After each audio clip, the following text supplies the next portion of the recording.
Is the presentation visible for everyone? Kelihatan nggak, teman-teman? Untuk share screen. Kelihatan. Oke, siap. Hello everyone, good afternoon. Selamat siang menjelang sore ya teman-teman. Thank you for being here today. Terima kasih karena kalian sudah hadir pada kesempatan kali ini. Let me introduce myself. My name is Yahya Ahmad.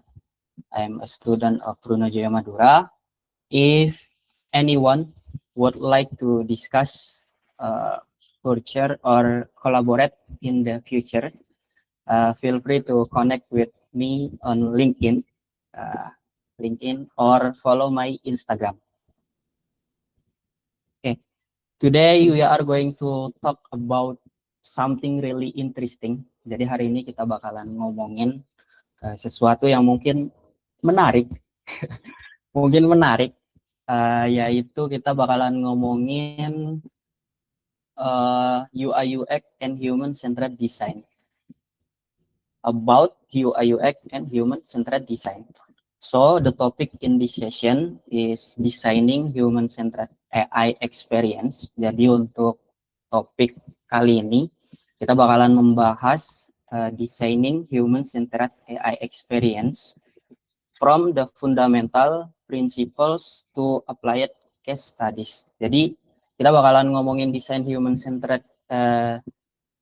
AI experience dari fundamentalnya, dari yang paling dasarnya ke studi case gitu kurang lebihnya. Tapi untuk sesi ini kan terbagi menjadi dua. Jadi sesi hari ini dan nanti tanggal 15 ya. Jadi ada dua sesi. Hari ini kita bakalan membahas untuk fundamentalnya, fundamental prinsipalnya dari UI UX lalu desain human centered AI itu sendiri seperti itu. Hopefully after this session, jadi setelah sesi ini berakhir, bukan sesi ini ya, sesi pertama berakhir, you all not only understand what UI UX is. Jadi aku berharap kalian gak cuman tahu apa itu UI UX gitu, but also how important it is when we are designing AI based product. Jadi kalian juga tahu kenapa UI UX itu penting banget dalam pengembangan produk berbasis AI. Kurang lebihnya seperti itu, teman-teman. Oke. Before we go further, let's quickly talk about UI and UX. Jadi sebelum kita masuk lebih jauh, mungkin kita kenalan dulu dengan atau ngomongin dulu apa itu UI dan apa itu UX gitu. What is UI and what is UX? UI itu or user interface is basically everything visual that user see in a digital product. Jadi UI itu adalah tampilan visual, seluruh tampilan visual yang dilihat oleh user saat menggunakan digital product ini gitu. For examples, buttons, colors, layout, typography, and so on. Jadi untuk contohnya itu seperti button tombol ya teman-teman ya. Terus warna. Kalau kalian lihat PPT ini kan ada warnanya gitu. Nah itu, terus layout, tata letak, typography, dan lain-lain sebagainya gitu. Another examples, when you see the Google Meet display. Jadi kalau kalian lihat Google Meet, tampilan Google Meet yang saat ini kalian pantengin ya di depan kalian gitu, entah kalian pakai handphone or komputer. Jadi you see button, kalian di situ lihat tombol gitu, tombol tombol panggilan itu yang di bawah, terus raise hand dan lain-lain sebagainya. Kalian lihat itu. Colors gitu, kalian lihat warnanya, terus typography, kalian lihat typografinya atau font-fontnya dan lain-lain sebagainya. It is the user interface. Jadi itu adalah user interface atau tampilannya. Kalian melihat tampilannya seperti itu, teman-teman. Semoga kalian paham ya dengan penjelasan aku ya. Oke. Meanwhile, UX or user experience is the overall experience that user feel when they are using a product. Jadi user experience itu kan dalam bahasa Indonesianya itu adalah pengalaman pengguna. Jadi apa yang dirasakan oleh pengguna saat menggunakan Google Meet atau saat dia menggunakan produk digital atau produk-produk yang lainnya, itu bisa disebut dengan user experience, seperti itu. Jadi gini, kalau UI itu everything visual, kalau UX is user feel, gitu ya, visual and feel, kurang lebihnya gitu ya teman-teman ya. Jadi seperti itu.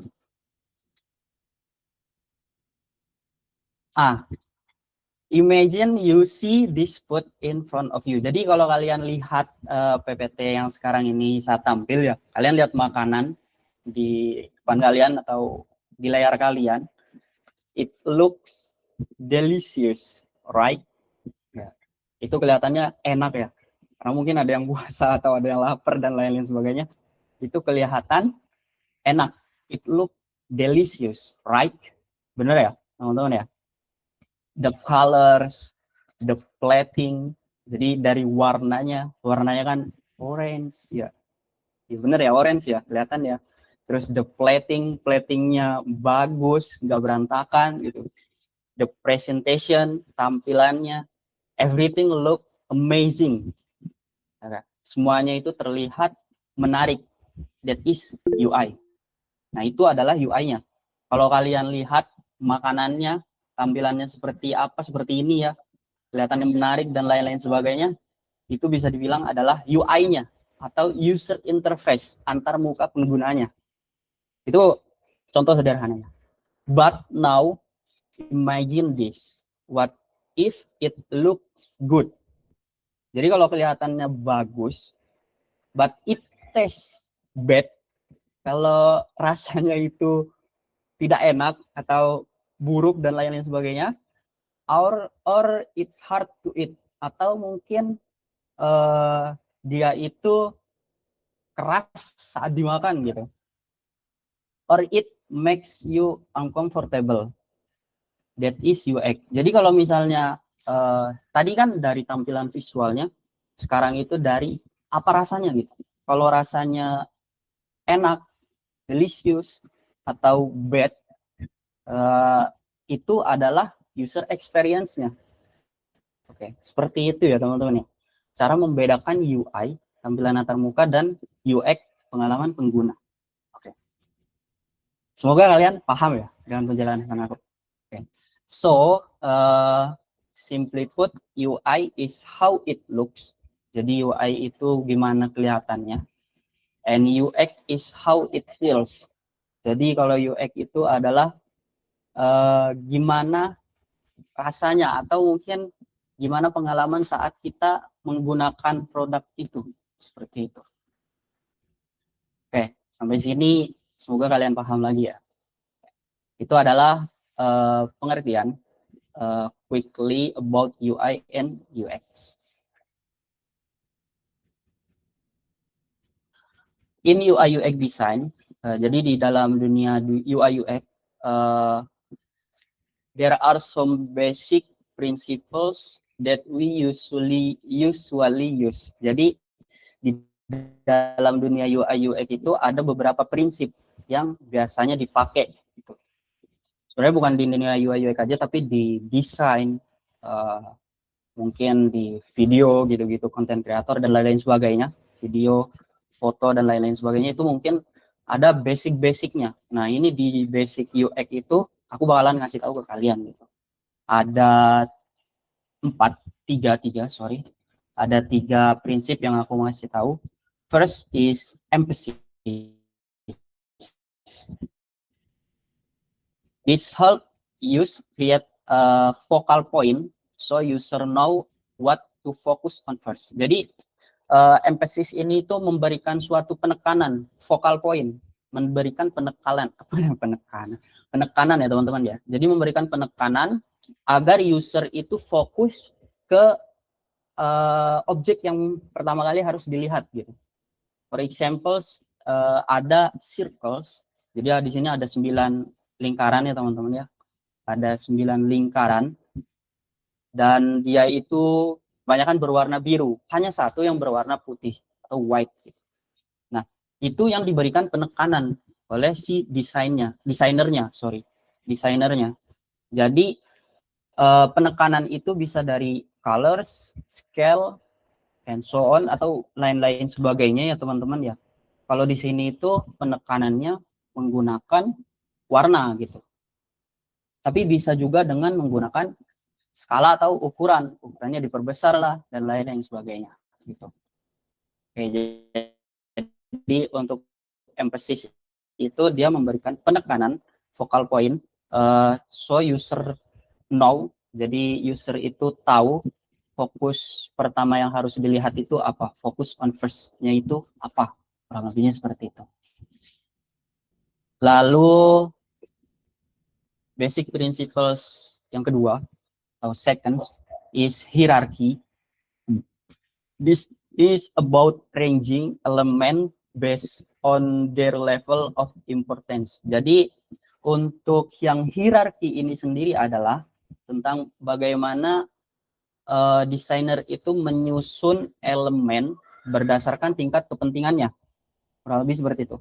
Nah, di sini kan ada examplesnya itu adalah piramid ya. Jadi ada segitiga yang paling penting atau yang paling importance ya, itu ditaruh di paling atas gitu. First, ditaruh gimana ya? Ditaruh paling atas lah pokoknya intinya. Atau ditaruh di yang sekiranya user itu bakalan langsung lihat. Biasanya sih pakai golden ratio dan lain sebagainya teman-teman ya. Kalau itu. Jadi hierarki itu adalah menempatkan objeknya itu sesuai dengan tingkat kepentingannya atau importance-nya itu apa gitu. Seperti itu. Itu untuk yang basic principles yang kedua yaitu hierarki. Lalu untuk yang ketiga itu adalah scale dan proporsi. Scale and proportion. The use of appropriate scale or size to create harmony in and visual balance in a design gitu. Jadi dari skala dan proporsi ini dia bakalan membuat desain itu harmoni atau seimbang di dalam desainnya. Seperti contohnya gini teman-teman. Kalau kalian lihat poster, pasti yang sebelah kanan, right and left ya. Jadi sebelah kanan dan kiri itu elemen-elemennya itu balance gitu. Nah itu adalah scale and proporsinya gitu. Di dalam UI UX harus menerapkan itu. Gak boleh yang namanya miring ke sebelah. Miring ke sebelah maksudnya kebanyakan objeknya di sebelah kiri atau sebelah kanan gitu-gitu. Jadi gak enak dipandangnya seperti itu. Kita harus menerapkan scale dan proporsi gitu, kurang lebihnya. Tapi dalam UI UX itu sebenarnya banyak basic prinsipnya. Yang aku kasih tahu kan itu cuman ada 3 tadi. Lebih banyaknya itu kalian bisa cari yang font gitu-gitu, pengaturan font, lalu font atau tipografi, lalu warna itu seperti apa gitu-gitu. Kalian bisa cari lebih mendalam mengenai basic prinsip dari UI UX. Kurang lebihnya seperti itu. Lalu why is UI UX is important? Kenapa UI UX itu penting? Nah, because karena sekarang almost everything we use is a digital product. Jadi saat ini hampir semuanya itu banyak yang jual atau mungkin memakai produk digital gitu. Seperti contohnya kalau kalian lihat YouTube, TikTok, mungkin banyak yang mempromosikan atau promotion digital produk gitu. Nah itu makanya dari itu UI UX itu penting, harus diterapkan di dalam digital produk gitu. And if the design is confusing, user will most likely stop using it. Jadi kalau desainnya itu membingungkan, kalau kita tidak menerapkan desain UI UX di dalam desain atau digital produk kita, bisa aja desainnya itu membingungkan, lalu kemungkinan besar user itu bakalan langsung berhenti pakai gitu. User will most likely stop using it. Bakalan stop menggunakan digital produk kita gitu. Kurang lebihnya seperti itu ya teman-teman ya.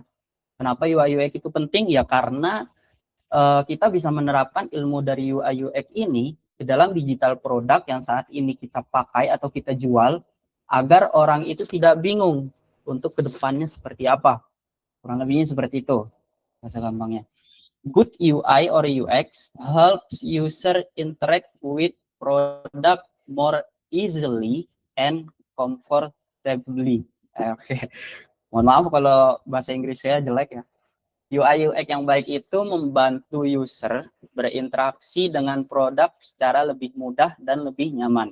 Jadi kalau kita menerapkan UI UX, user itu bakalan lebih mudah dan lebih nyaman dalam menggunakan produk kita. Itu ya teman-teman ya. Makanya kenapa UI UX itu penting saat ini, importance gitu, important. Oke. Nah, next is let's talk about human-centered design. What is human-centered design? Apa itu human-centered design atau desain yang berfokus kepada manusia? Nah, human-centered design (HCD) is a problem-solving technique that puts real people at the center of development process. Jadi gini deh.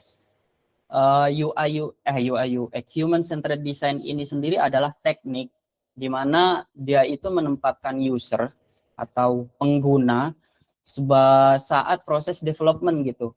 Jadi dari mulai apa kebutuhan pengguna, gimana perilaku pengguna, itu mereka menempatkan si user itu sebagai apa ya, focal point maksudnya ya. Intinya mereka menempatkan si user itu sebagai acuan dalam membuat produknya itu gitu. Human centered design itu is approach where we focus on user when designing a product. Jadi pendekatan di mana kita itu fokus ke pengguna saat mendesain sebuah produk gitu. Where we focus on user and when designing a product. Jadi ya saat mendesain produk ya kita fokus kepada penggunanya gitu.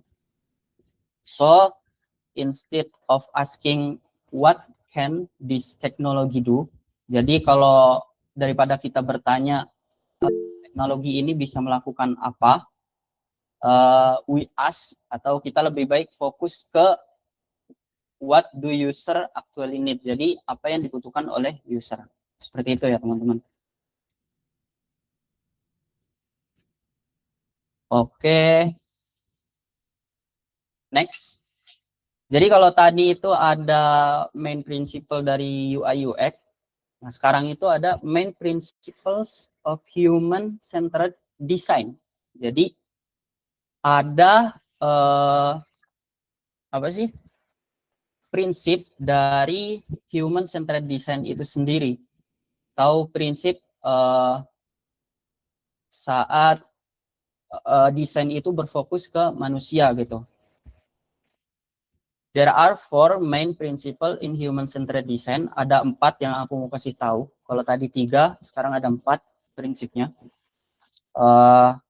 First is empathy.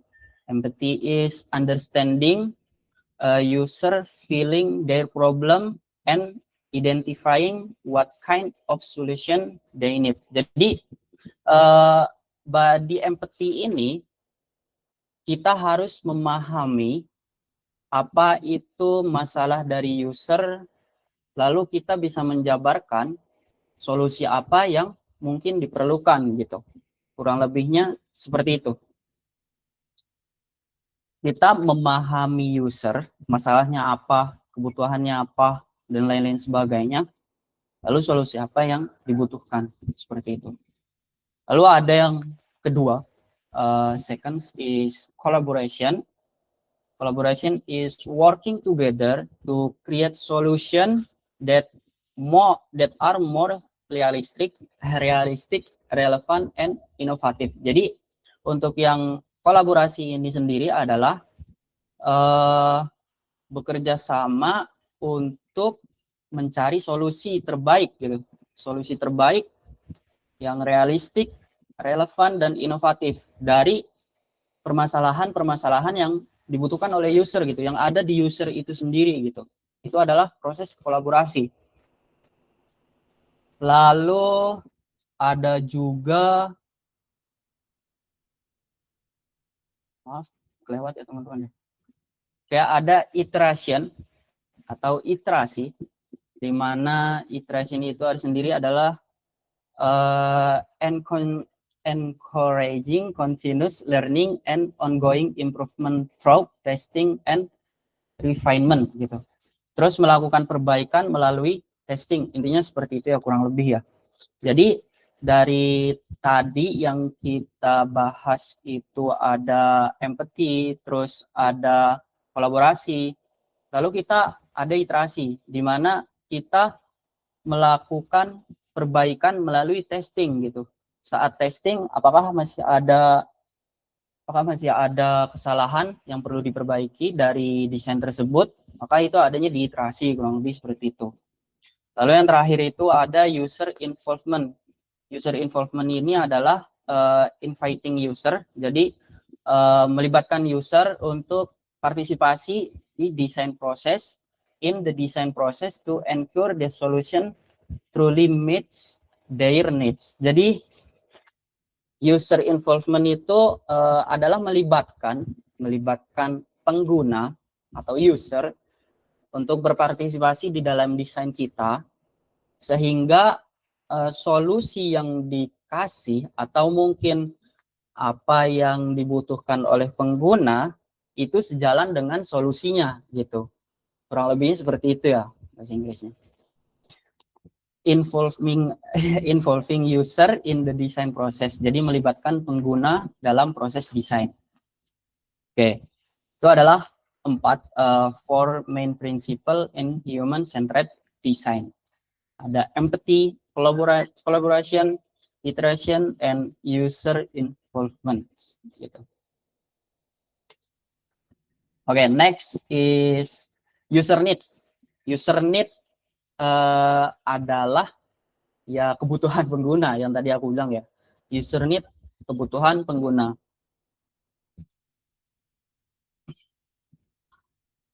Understanding user need is very important. Jadi untuk mengetahui untuk kita harus tahu bahwa user need atau kebutuhan pengguna itu sangatlah penting dalam prinsip desain human centered gitu. Kenapa? Karena bisa aja dari saat kita tahu apa yang dibutuhkan oleh user itu bisa menjadi lebih mudah saat menggunakan produk kita gitu. Nah, ini di sini ada pengertiannya. User need are the essential requirement people have when interacting with a product. Jadi apa yang dibutuhkan oleh user terkait dengan produk tersebut gitu. They are about fancy features, jadi bukan hanya fiturnya atau estetiknya, tetapi but about solving problem,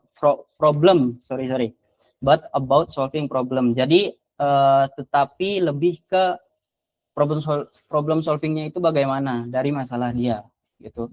Removing pain point and making everyday task easier. Jadi bisa membuat pekerjaan dia itu menjadi lebih mudah. Kurang lebihnya seperti itu. Itu adalah user need. Jadi user need itu adalah kebutuhan apa yang user butuhkan, user need. kebutuhan pengguna, yang mungkin itu bukan hanya sekedar fitur ataupun tampilan yang estetik, tetapi itu lebih dari itu, yaitu problem solvingnya seperti apa, terus yang bisa membuat ia mudah seperti apa gitu dalam menggunakan produknya. Nah, kenapa sih user need itu sangatlah penting? Yang pertama itu, why user need is important. First is better usability. Jadi product built based on user need feel easier and more natural to use. Jadi kalau kita menggunakan prinsip user need dalam mendesain produk kita, produk tersebut akhirnya nanti bakalan menjadi lebih gampang saat digunakan gitu. Jadi saat digunakan oleh user atau pengguna itu bakalan lebih gampang. Oke. Yang kedua, second is lower cost and less reward. Understanding user need early help reduce mistake. Jadi kalau kita tahu apa yang user need butuhkan, apa yang dibutuhkan oleh user, maka dia bakalan membantu kita untuk mengurangi kesalahan ya. Terus save money, kita juga menghemat pengeluaran atau menghemat uang ya, and spend up the development process. Jadi proses developmentnya itu mungkin lebih cepat ya, kurang lebihnya seperti itu. Itu yang kedua. Lalu yang ketiga, third is stronger connection with user. When a product truly understand and meet user need, it creates a stronger emotional connection. Jadi kalau misalnya kita pakai user need itu sendiri, basic dari user need, kita kan bakalan koneksi kita atau koneksi dari produk ke usernya itu bakalan lebih kuat gitu. Seperti itu teman-teman. But user don't actually need those fitur. Jadi mungkin user itu gak butuh fitur-fitur yang apa ya, susah, bukan susah sih, fitur-fitur yang canggih atau gimana lah gitu. They get confused, mungkin mereka bakalan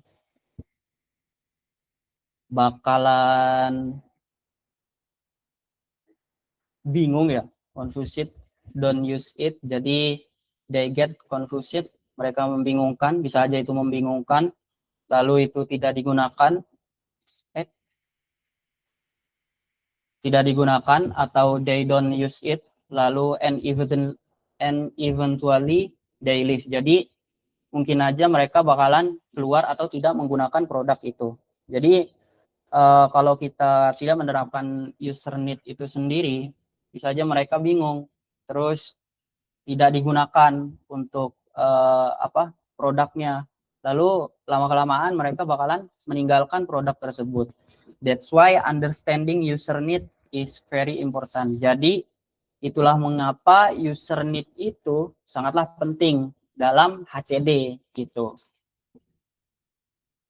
Jadi kalau kita, when we truly understand what user need, jadi kalau kita tahu apa yang user butuhkan, the product become easier to use. Kayak yang tadi saya bilang pertama, bahwa produk itu gampang untuk digunakan. Lalu we make fewer mistakes during development. Jadi mengurangi kesalahan saat proses development, and it also help you save the time and cost. Jadi bakalan save time, jadi bakalan waktu yang terbuang-buang itu bakalan lebih sedikit, dan juga pengeluarannya itu bakalan lebih sedikit juga. And most importantly, user feel like the product actually understand them. Jadi user itu bakalan suka karena mungkin saja produk itu mengerti apa yang dibutuhkan sama dia gitu. Kurang lebihnya seperti itu sih teman-teman. Oke, next is user behavior. User behavior is about how user interact with our product. Jadi user behavior itu sendiri itu kan adalah perilaku pengguna ya, perilaku pengguna kepanjangannya. For examples, what do they click first? Jadi sebagai contohnya mereka pertama kali klik apa gitu-gitu. Terus which feature do they use most? Jadi fitur mana yang paling sering dipakai oleh mereka gitu-gitu. Lalu where do they get confused? Yang bagian mana mereka itu bingung saat menggunakannya, and why do they stop using the product, dan kenapa mereka berhenti pakai produk kita. Itu adalah user behavior kurang lebihnya. Jadi mungkin user behavior ini sendiri itu ada di testing ya. Saat testing itu nanti dia bakalan ada user behavior. Jadi bagian mana sih yang sering diklik sama user gitu. What do they click first gitu, yang bakalan pertama kali diklik itu yang mana gitu-gitu. Terus which feature do they use the most, dia fitur mana yang bakalan sering kepakai gitu-gitulah. Sometimes the problem is not in the future. Jadi kadang masalahnya itu bukan di fiturnya, but in how user experience them, tapi di pengalaman saat menggunakannya, kurang lebih itu. Jadi by understanding user behavior, dengan memahami user behavior, we can find what works well. Jadi kita bisa tahu mana yang sudah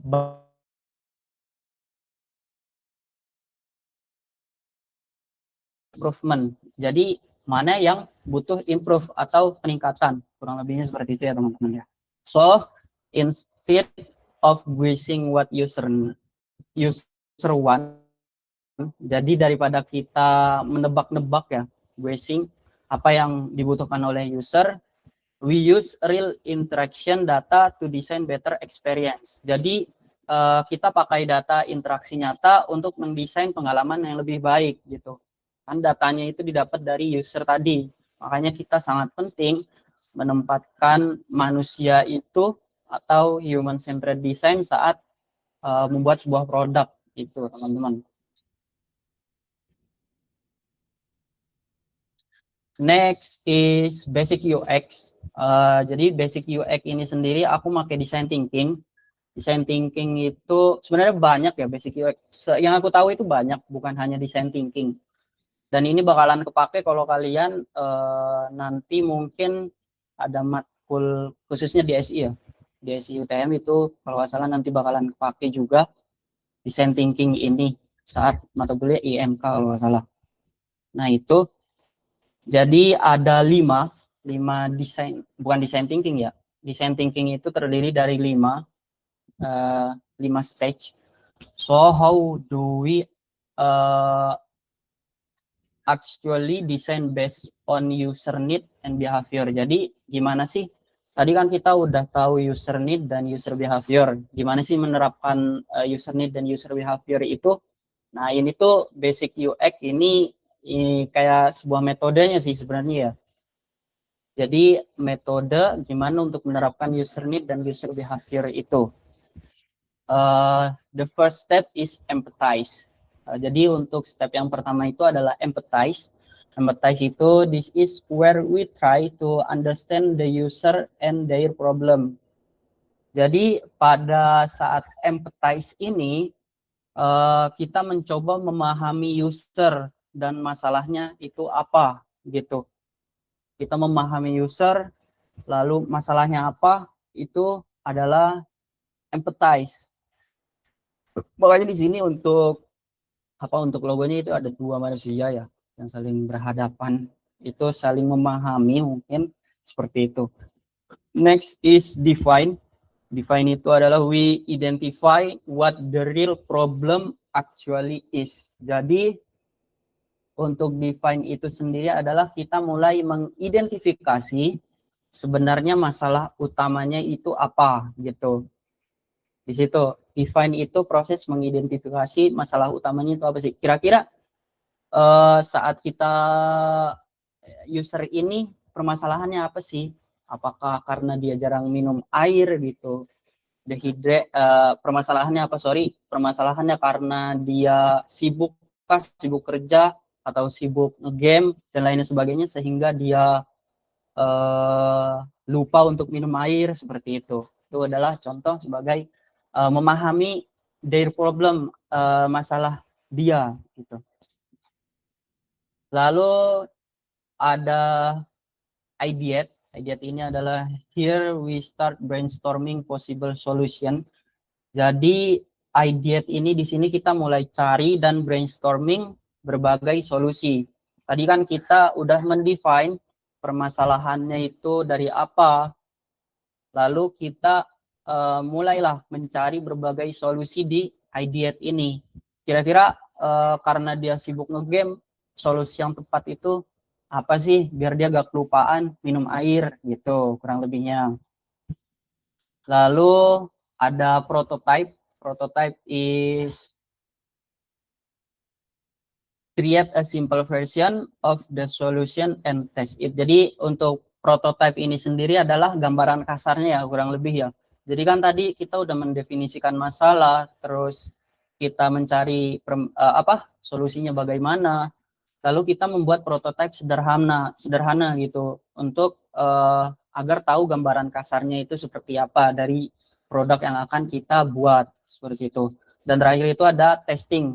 Testing itu setelah prototipenya selesai, maka proses testing itu bisa dilakukan dan nanti testing itu bisa balik lagi ke proses define gitu. Kalau misalnya masih ada problem di aplikasi tersebut gitu. Jadi bisa balik ke define. Makanya di sini kan ada garis-garis putus seperti ini. Itu dia bisa balik ke define, terus dari prototype ke ideate dan lain-lain sebagainya gitu ya teman-teman. This process help use design not based on assumption. Jadi dari design thinking ini membantu kalian untuk mendesain langsung dari usernya gitu, bukan dari asumsi. Kira-kira kalau dia kalau dia gamers, dia jarang minum air, apa ya solusinya? Bukan dari asumsi ya intinya dari base dari langsung ke usernya gitu kurang lebih. Ini design thinking ini intinya membantu kalian untuk yang tadi mencari solusi dan lain-lain sebagainya saat proses membuat produk gitu. Lalu ini penjelasannya ya teman-teman. This is penjelasannya untuk empathize, define, ideate, dan prototype. Kita bisa lanjut ke usability. Usability itu kegunaan ya. Oke, a good product should be easy to understand. Jadi produk yang kita gunakan itu ya harusnya gampang untuk dimengerti gitu. Easy to understand. Lalu easy to learn. Easy to learn itu mudah untuk dipelajari. Terus and not confusing, tidak membingungkan. Kalian mungkin pernah mengalami suatu aplikasi itu yang bingung saat menggunakannya itu seperti apa ya. Jadi ya itu bukan dari bagian dari usability, berarti dia tidak menerapkan juga user need, user behavior atau dan lalu design human centered gitu-gitu di dalam produk dia gitu. That's what we call usability. Kalau dari easy to understand, easy to learn, and not confusing itu sudah memenuhi, maka itulah yang disebut dengan usability. Itu kegunaannya sudah oke gitu. Next is human. Why human-centered design important in AI? Yang pertama, kenapa sih human-centered design ini sangat penting di khususnya era AI saat ini ya teman-teman ya. Because AI can sometimes be unpredictable. Jadi AI itu kan kadang sulit untuk diprediksi ya, tidak terduga gitu. Makanya human centered itu butuh atau penting. Lalu hard lock of trust. Jadi bisa aja itu sulit untuk dipercaya gitu kalau kita menggunakan AI. And last, confusing. Confusing itu bisa aja membingungkan kalau kita berpatokan dengan AI seperti itu. So by confusing on human, jadi kalau kita fokus ke manusia, focusing on humans, we can make AI feel more unstable and trustworthy. Jadi kita bisa membuat AI itu terasa lebih mudah dipahami dan lebih mudah dipercaya gitu. Oke, itu adalah kenapa UI human centered design itu penting gitu di era AI. Karena saat ini sebenarnya kan banyak sekali AI yang bertebaran ya teman-teman, khususnya itu tidak menutup kemungkinan itu di bagian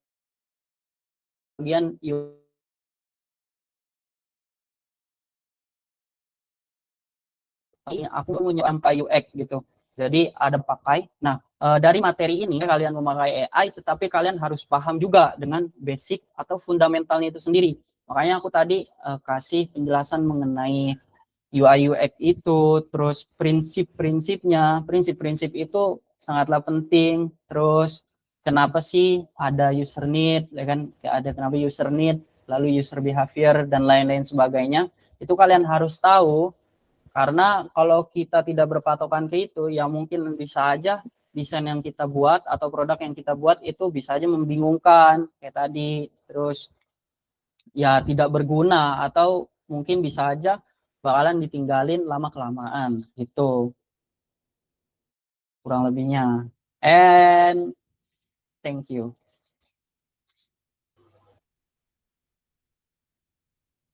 Saya kembalikan ke Mas Mumtaz. Oke, penjelasan yang baik dari pemateri Mas Yahya. Jadi sekarang our next agenda is Q&A session. Jadi untuk teman-teman yang ingin memberikan pertanyaan, bisa langsung mengisi link yang ada di komen Google Meet ini. Sebentar, saya akan coba share terlebih dahulu.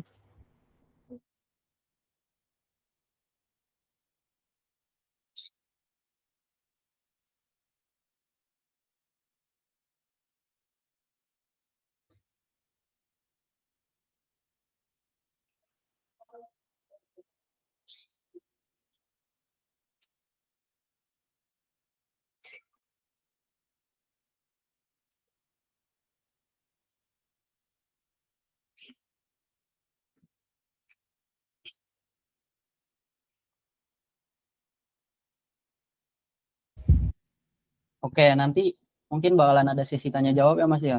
Jadi buat Betul. teman-teman yang mau nanya, kalian bisa bertanya. Kita menggunakan Slido. Jadi kalian di situ bisa nanya. Nah itu tuh kalian bisa nanya di situ ya teman-teman ya. Kalian bisa ketik atau ya, ketik di situ sih, nggak bisa VN atau apa ya. Kalian bisa ketik di situ. Pertanyaan Betul. kalian apa? Boleh di luar materi. Mungkin seputar dunia kerja di UX atau apa, terserah kalian. Oke, ini Lagi aku masih bisa jawab, aku jawab. Oke, baik. Ini sekalian nunggu para peserta mengisi pertanyaan. Saya ada pertanyaan nih, Mas. Boleh. Kan Mas Yahya Mas Yahya jelaskan tadi itu ada 3 prinsip dasar ya. Ada empasis, hierarki, skala dan proporsi. Oh ya, oke. Oke. Menurut Mas Yahya itu apa sih prinsip dasar yang paling penting dari ketiga prinsip yang Mas Yahya jelaskan tadi? Oke. Jadi ini jawaban aku ya. Jadi untuk basic-basicnya itu sebenarnya nggak ada yang lebih penting yang mana ya menurutku. Karena lebih baik kita terapin semuanya, yang mulai dari, sorry, aku juga agak lupa ya. Jadi dari scale dan proporsi, hierarki, emphasis gitu-gitu, itu semua harus diterapin menurutku. Karena desain yang baik itu sebenarnya ya kalau kita bisa membuat focal point-nya oke, terus skalanya oke, hierarkinya kita bisa terapkan seperti itu ya kurang lebih. Intinya tidak ada yang lebih penting yang mana menurutku. Tetapi kalau kita bisa menggunakan semuanya, itu lebih bagus. Seperti itu. Ya, seperti itu. Oke. Sekarang lanjut ke pertanyaan yang sudah diketik oleh para peserta. Yang pertama ini, Mas. Di era generatif AI, tren UI UX apa yang dominan dalam 2 tahun ke depan?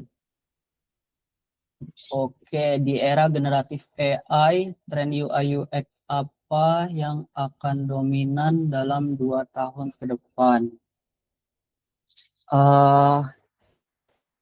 Mungkin untuk trennya ya, kan saat ini karena banyak generatif AI, jadi banyak dari apa sih desainer-desainer itu yang mungkin bakalan menggunakan generatif AI tersebut.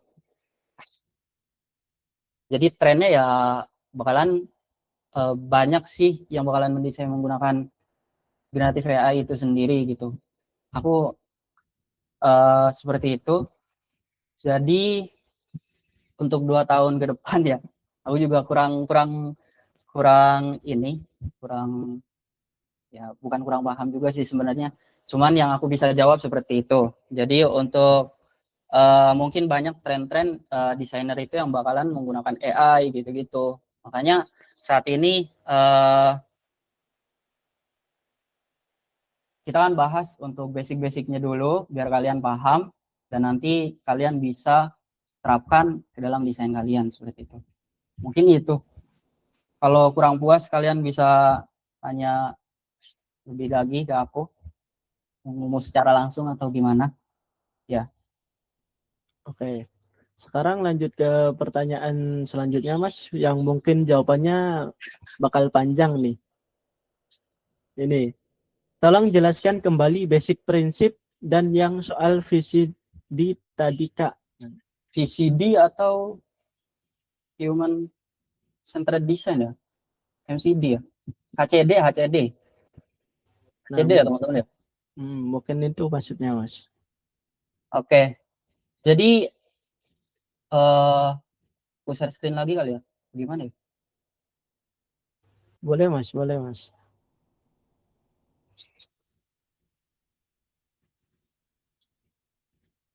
Ya, HCD ya teman-teman ya?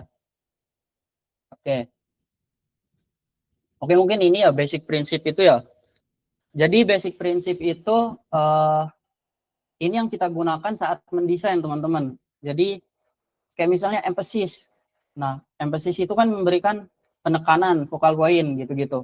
Kalian pernah lihat gak sih kalau di desain itu, desain website ya khususnya, itu kalau kalian buka Shopee atau Tokopedia, itu mungkin ada banner paling gede gitu di atas.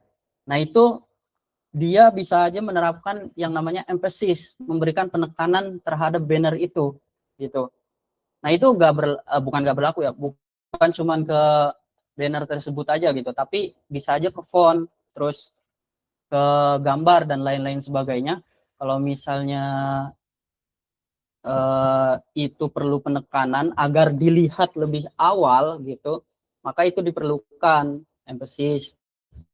Intinya basic principle itu yang biasa dipakai agar apa yang kita mau, kayak misalnya, oh ini nih kita mau nampilin banner ini agar banner diskon ini agar kelihatan lebih menonjol gitu. Yaitu kita bisa menggunakan basic principle emphasis gitu. Terus hierarki itu kan menempatkan elemen sesuai dengan kepentingannya gitu. Nah, kalau itu berarti yang paling penting yang mana? Misalnya kan tadi diskon, ya biar kelihatan lebih awal, ditaruhlah paling atas gitu. Atau mungkin saat mata kita langsung tertuju ke layar gitu, nah itu di bagian mana sih kira-kira? Nah itu taruh di situ, di tempat itu. Tapi biasanya kalau sebagai contoh kayak di diskon-diskon itu ya paling atas sih biasanya, terus dia dibuat lebih besar. Nah itu adalah basic prinsipnya. Terus yang terakhir itu kan skala dan proporsi ya. Nah Mungkin kalau kalian lihat di banyak desain, berarti contohnya kayak poster ataupun website gitu-gitu, kan nggak ada desain itu yang apa ya, berat sebelah atau eh, apa ya, miring sebelah gitu-gitulah kurang lebihnya. Makanya ada yang namanya scale dan proporsi agar desain itu seimbang gitu antara kanan dan kirinya. Intinya basic principle ini yang aku pahami gini teman-teman. Saat kita mau menerapkan agar user itu fokus kemana dulu, ya kita bisa memakai basic-basic ini gitu. Oke, jadi saat kita mau biar si produk topi ini highlight gitu, ya mungkin kita bisa memakai basic principle dari UI UX ini. Ini itu sebenarnya basic buat ngedesainnya itu. Jadi saat kita mau ngedesain kita bisa menerapkan ini. Kayak contohnya tadi memberikan penekanan dari warna ataupun skala, terus yang mana yang paling penting yaitu yang diterapin gitu-gitu. Kayaknya harusnya kalau beberapa orang sih harusnya agak paham ya itu ya.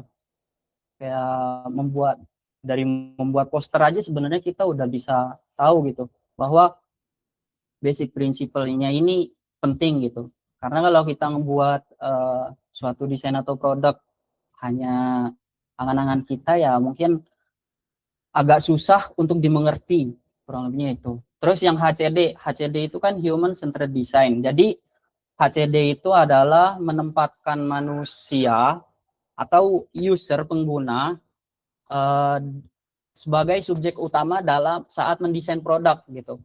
Nah, tadi kan setelah HCD itu kita bahas ya user need, user behavior gitu-gitu. Kebutuhan user, kebutuhan perilaku pengguna gitu-gitu. Nah, itu sebenarnya berhubungan dengan si HCD ini gitu. Karena proses HCD ini kan kita lebih dekat ke user gitu. Lebih dekat ke user gitu. Kita kamu ini dibutuh. Jadi sedikit cerita, jadi aku kan waktu itu pernah buat produk UI UX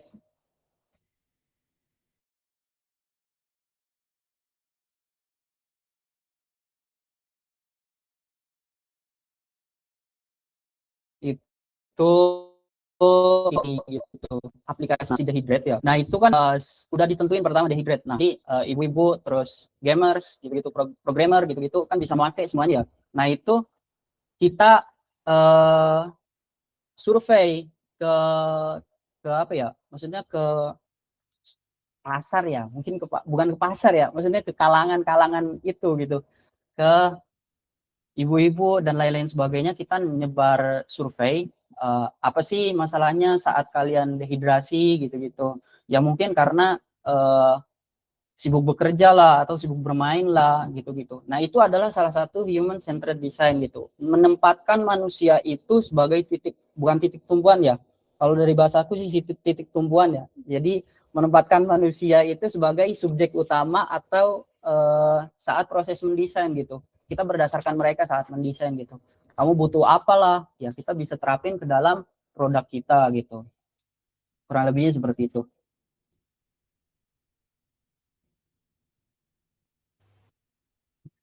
Apakah Oke, oke? baik.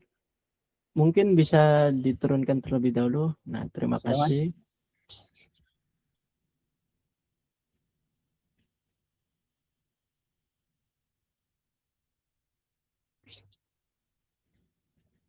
Oke, untuk pertanyaan selanjutnya nih, Mas.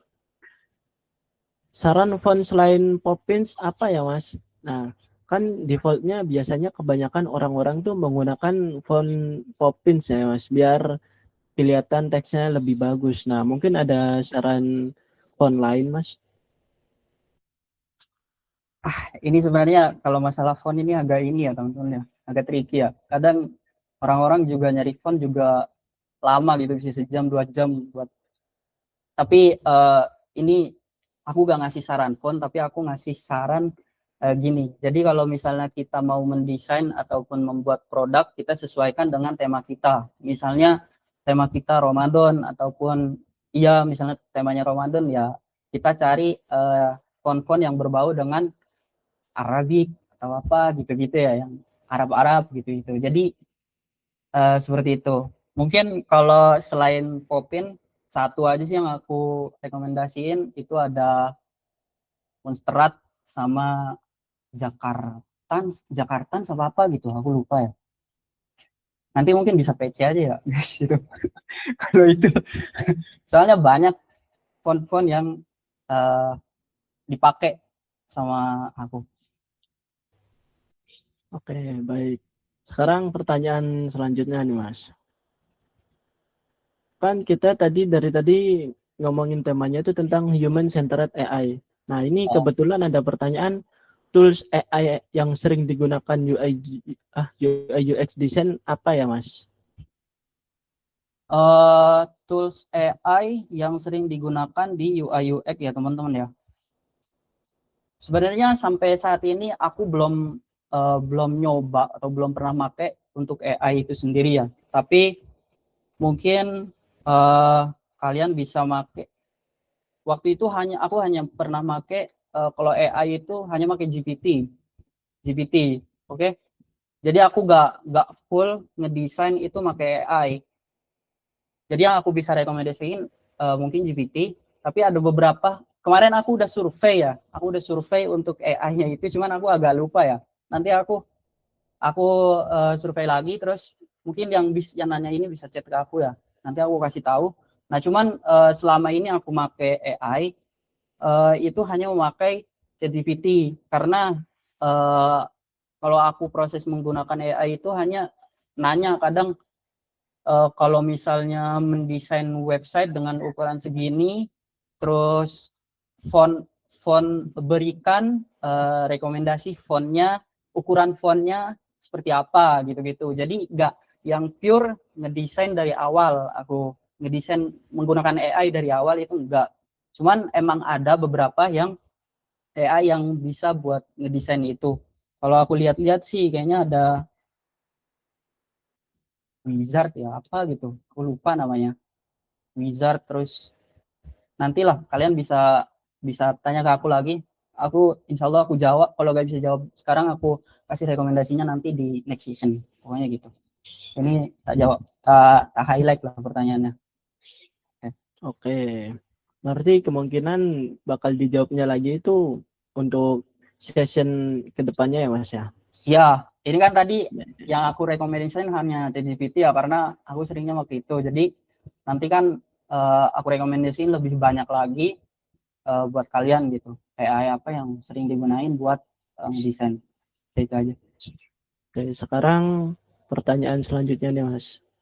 Saran web atau yang lain untuk referensi buat desain UI UX. Kayak mungkin pertama ada Pinterest, yaitu kalian udah pasti tahu. Terus Dribble itu kalian yang fokusnya ke UI UX udah pasti tahu juga. Terus ada yang namanya Section, ya, Unsection itu, hampir-hampir sama. Terus ada landing page apa ya namanya ya kalau nggak salah. Landing page. Aku agak lupa ya nama itunya. Atau dark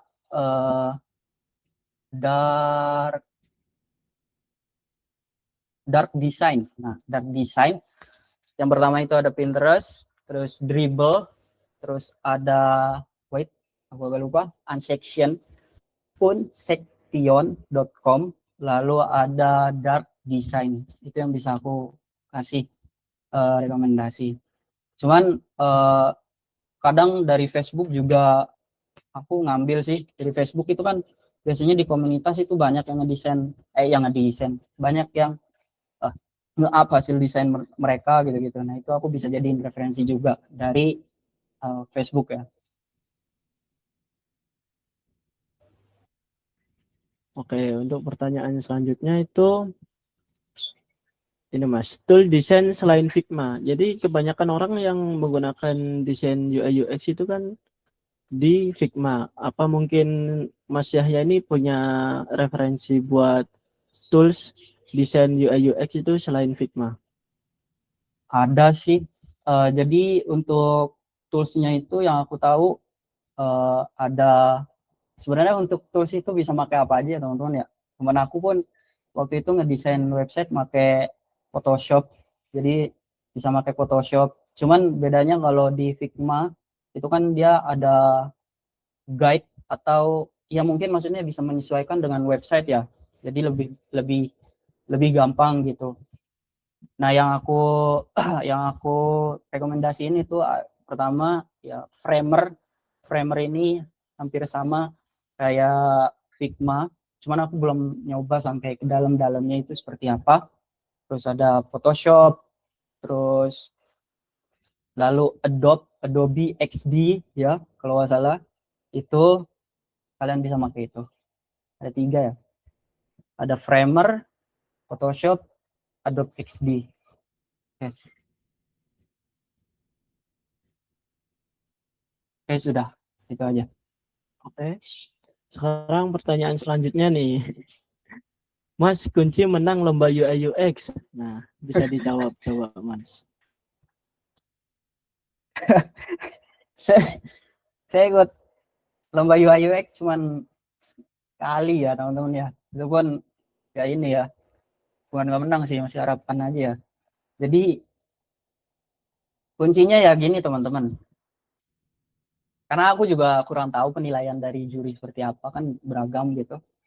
Jadi ya yang penting sesuaikan dengan ya kalau ada temanya, tema yang dibawa apa gitu-gitu. Terus kalian harus lihat kriteria penilaiannya seperti apa. Lalu yang terakhir pasti saat eh, apa sih namanya, saat proses lomba itu pasti ada yang namanya presentasi. Nah itu kalian harus maksimalin di situ. Kayaknya itu sih. Jadi pertama kalian harus sesuaikan temanya. Oke, temanya mulai dari ya menentukan temanya, terus kalian survei lah ke pengguna gitu-gitu, apa yang dibutuhin sama mereka gitu-gitu. Itu lebih baik seperti itu yang proses HCD-nya itu. Terus yang kedua kalian lihat kriteria penilaiannya seperti apa. Itu lalu yang ketiga maksimalin di presentasi kalau ada seperti itu. Dan laporan biasanya gitu. Oke, mungkin dicukupkan untuk sampai sini saja ya, Mas Yahya ya, untuk sesi Q&A-nya. Ya oke, siap. Oke, thank you to all our speakers and participants for amazing discussion. Our discussion was so amazing on this afternoon. Once again, thanks to Brother Yahya for today. So, ladies and gentlemen, after the main session of the event, we will now proceed with a photography session. Ladies and gentlemen, please turn on your camera for a moment with the background of this event. Jadi untuk teman-teman sekarang adalah sesi untuk foto bersama. Kalian bisa menggunakan background dari event ini ya.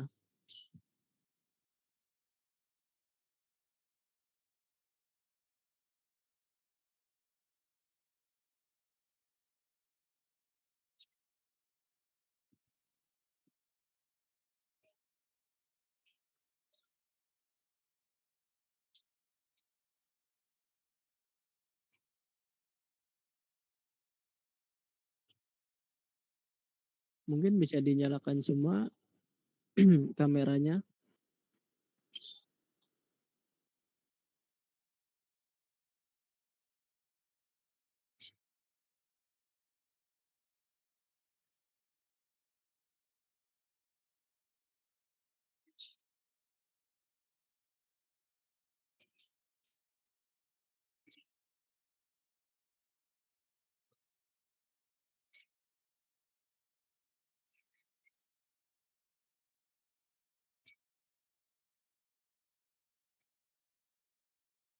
Ayo teman-teman ditunggu untuk menyalakan kameranya menggunakan background dari event ini.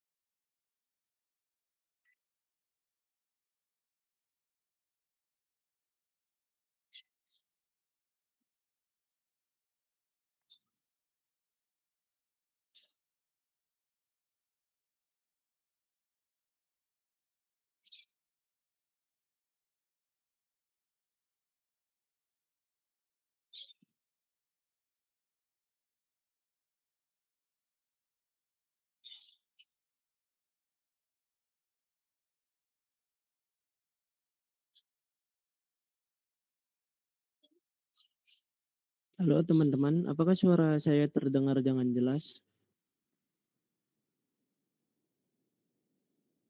Nah, coba silakan teman-teman untuk open kamera agar sesi dokumentasi ini bisa berjalan dengan lancar ya. Dan jangan lupa menggunakan background dari event ini.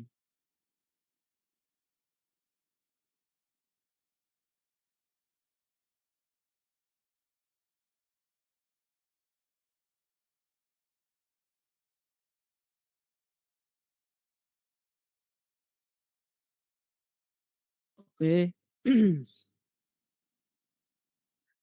We need to show our energy on TikTok Ramadan this afternoon by Google Meet. Please do your favorite pose. Let me count.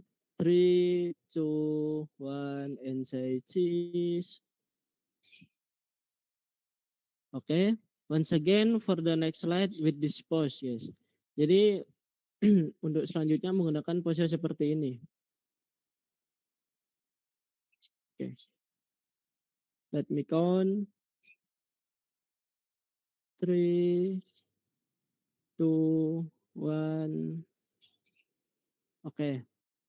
Okay, thank you for the best pose. We are glad to say thank you for Yahya for the presentation, and don't forget to say thank you of our participant and the media partner such as Himatif UTM, Himas UTM, UKM FTITC, Bangkalan Dev, Nganjuk Dev, Koalisi, GDGOC Universitas Airlangga, GDGOC ISTTS, GDGOC University Teknologi Malaysia. Ladies and gentlemen, we have now reached the end of our event. We hope this event has been insightful and beneficial for everyone. Thank you very much for your kind attention. I'm Muntas as a moderator. Take my leave. Don't forget to join in class intermediate on 15 March 2026. See you at the next event. Good afternoon and have a good day. Thank you.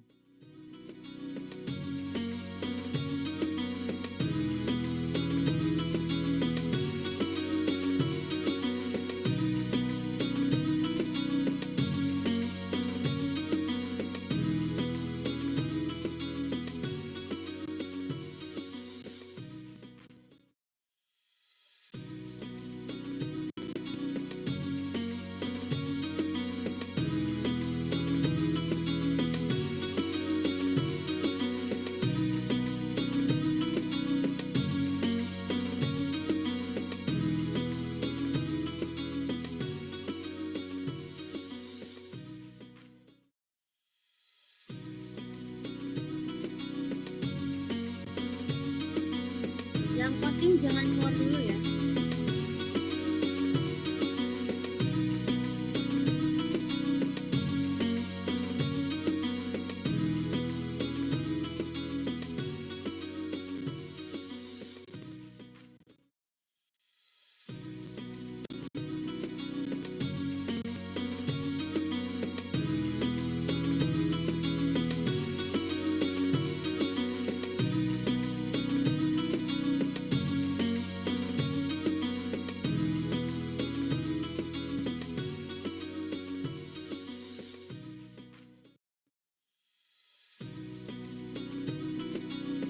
Oh ya, ini malam jam berapa sih?